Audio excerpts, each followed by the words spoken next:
Well, hi there, everybody. Welcome back to the Seventh Rule with Sirach Lofton.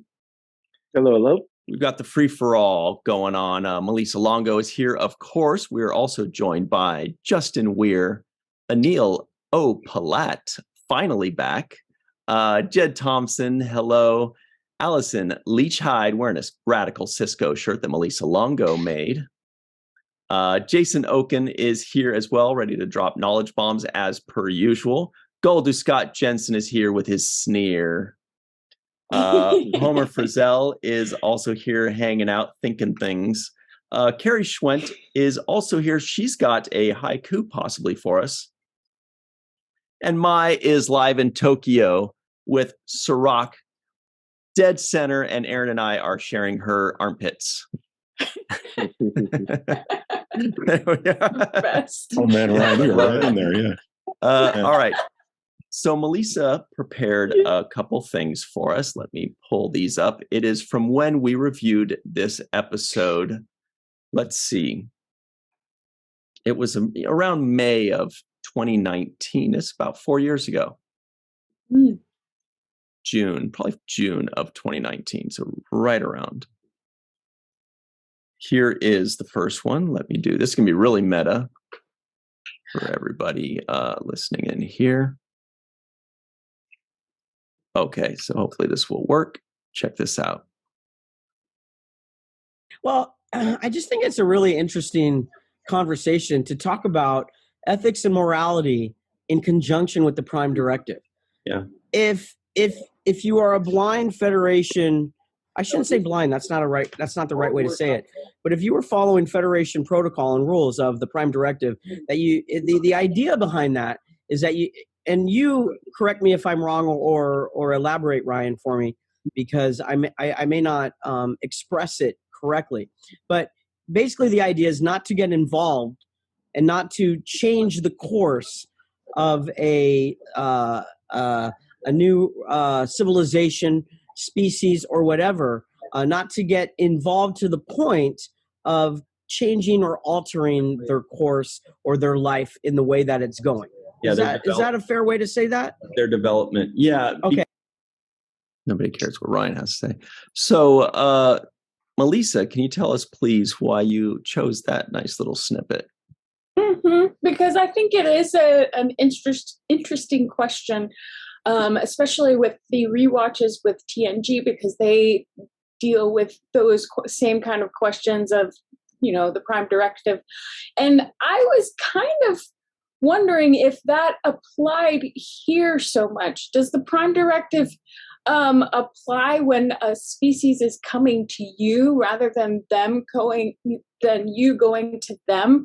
They're coming to your home world. They're coming to your home space with your rules.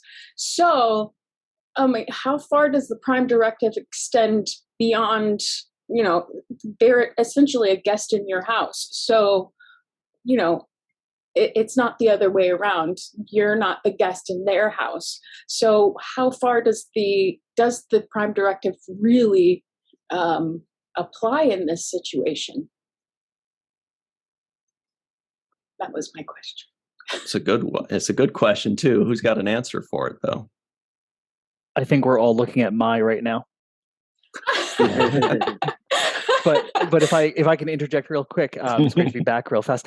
I think this is far less on the First Contact, because obviously First Contact was done so casually, and much more on that cultural, which Aron had just mentioned. I think Aron may have mentioned it, but more on a cultural side of things of the Prime Directive, and dealing with two different species culture, except.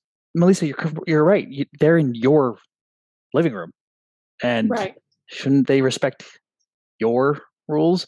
And this is, good. That's where it gets a little murky. I think Homer's got the right answer for it.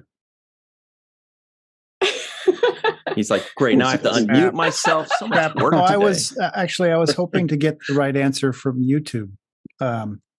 But I always thought the Prime Directive was, you don't interfere with the development of a society, before they have warp capabilities. Now, that's also about First Contact. So maybe it's They need to have that officially before there's first contact.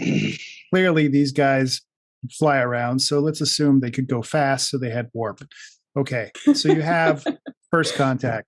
So then it's all about this kind of non-interference and respecting the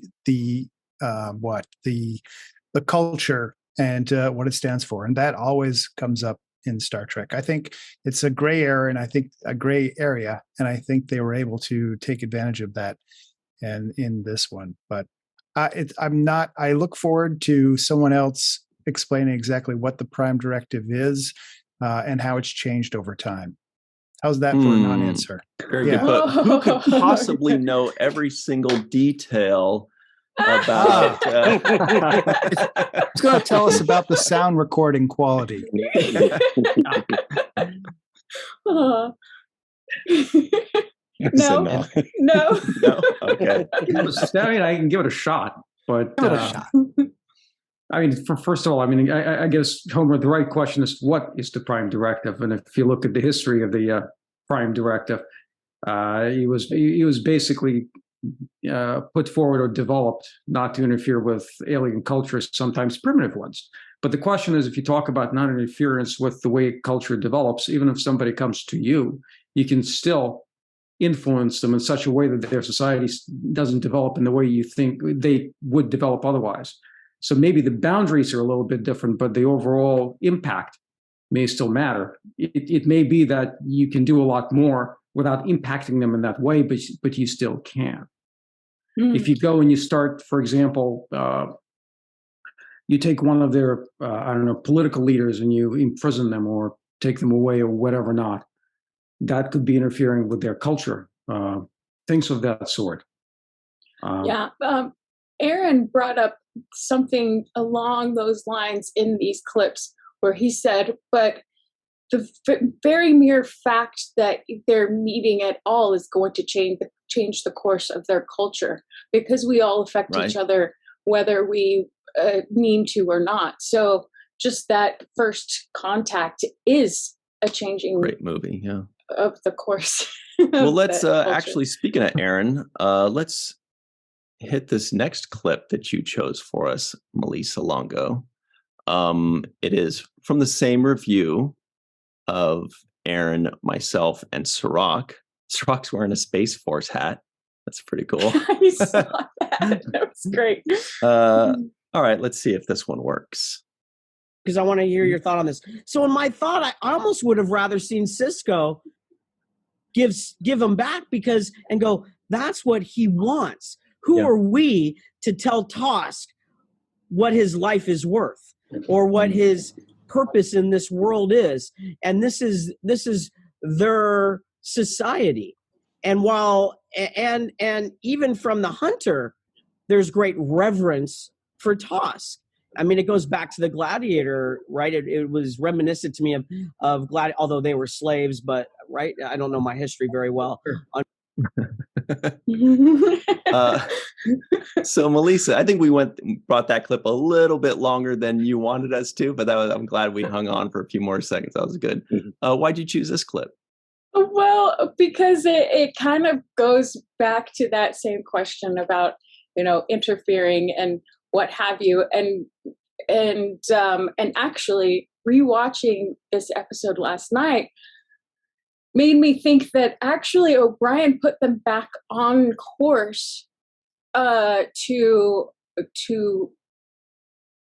living in their true culture, and adhering to their culture the most, because he let Tosk go, so the hunt continues. So they put them back on track. He put them back on track essentially. Mm-hmm. Yeah. I didn't think he interfered. I didn't think there was an interference, like a first contact interference. But back to what you guys were saying about the jurisdiction and when you're in somebody's, in their space, as opposed to venturing out to another person's location. I think that does matter. And I think they've addressed this before so far as we're watching these episodes. Cisco says, I have no tolerance for the abuse of any life form on this station. So he's making it very clear. I don't care what your deal is over there, or whoever you guys are, whatever your rules are on this station, I don't tolerate that. So I have a set of rules over here. And I think they've been clear about that kind of mindset to some degree on this show. But in the Next Generation, I did see a little bit of difference when Picard was willing to give the prisoner over, although he made some convincing to the appeal on their behalf, but still was willing to. So that's consistent with what was happening in this case as well, too. So there is a consistency to hand somebody over and like say, hey, it's between you guys.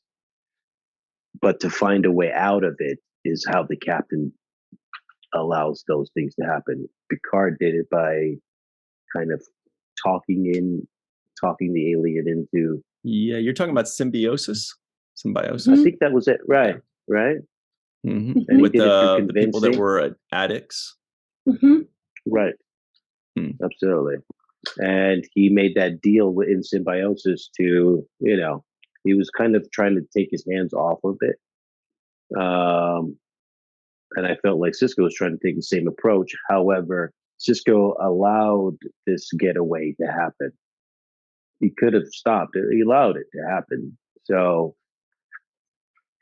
Sisko knew that he had a lot of paperwork to do one way or another. Yeah. Totally. That's where the captains get to play in those gray areas. And that's what we get to see is the decision making of a captain. With Picard, he said, well, I'm going to give you the drug, but that's going to be the last of the drug because you're not going to have a repaired ship. That was his solution to it. That was his navigating the gray area. And Sisko's gray area navigation was more like, let O'Brien get away with doing what he's doing, and I'll deal with him later. Well, Sirach, how crazy is it that you mentioned gray area? Because Melissa chose a clip that actually mentions that exactly. So how about we roll that clip? We should have somebody like, Susie, can you roll that clip? Or whatever. Make us sound like we have like production value. Which would have had a whole different result. So it all really comes down to how we navigate our own ethics and morality with others, and how we work through both of those, finding the gray. Life is gray. Well, Melissa, your thoughts on that clip that you chose for us?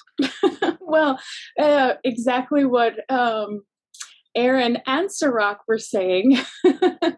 that life does exist in that gray. There's rarely a black and white solution to anything except for math.